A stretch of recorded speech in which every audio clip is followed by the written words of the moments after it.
Penguin Random House Audio presents The Old Drift by Namwali Serpell.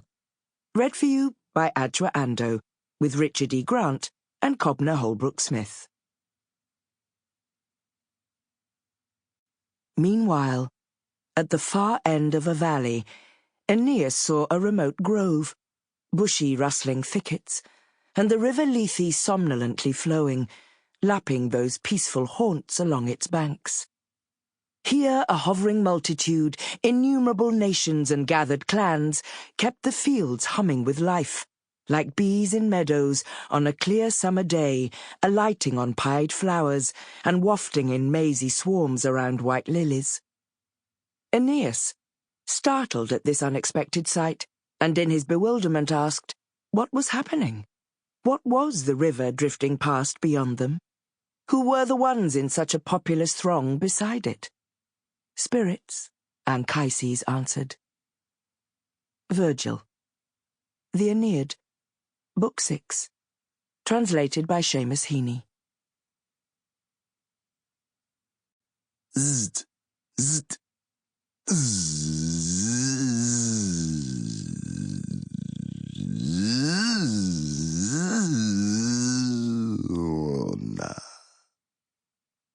And so, a dead white man grows bearded and lost in the blinding heart of Africa. With his rooting and roving, his stops and starts, he becomes our father unwitting, our inadvertent Peta Muzungu. This is the story of a nation, not a kingdom or a people. So it begins, of course, with a white man.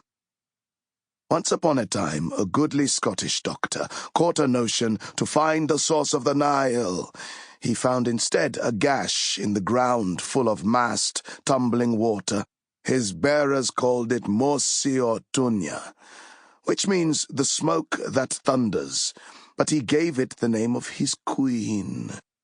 He described the falls with a stately awe, comparing the flung water to British things, to fleece and snow, and the sparks from burning steel, to myriads of small comets rushing on in one direction, each of which left behind its nucleus rays of foam.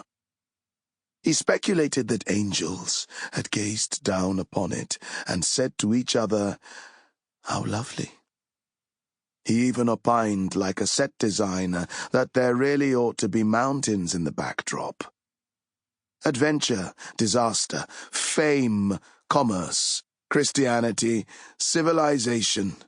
He was mauled by a lion that shook him in its jaws, he said, as a dog shakes a rat. His wife died of fever. His beloved poodle drowned.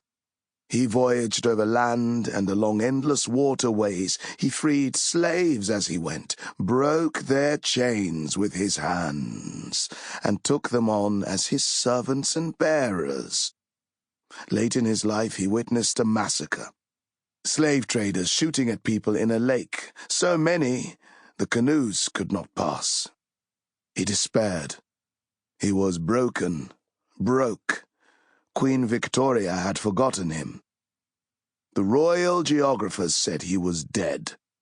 Then a mercenary Welsh bastard named Stanley, presumed, shook his hand and sent word to London. And in an instant he was infamous, as if risen from the grave, yet he refused to return to Merry England. Doddering, he drove deeper into the continent instead, still seeking his beloved Nile.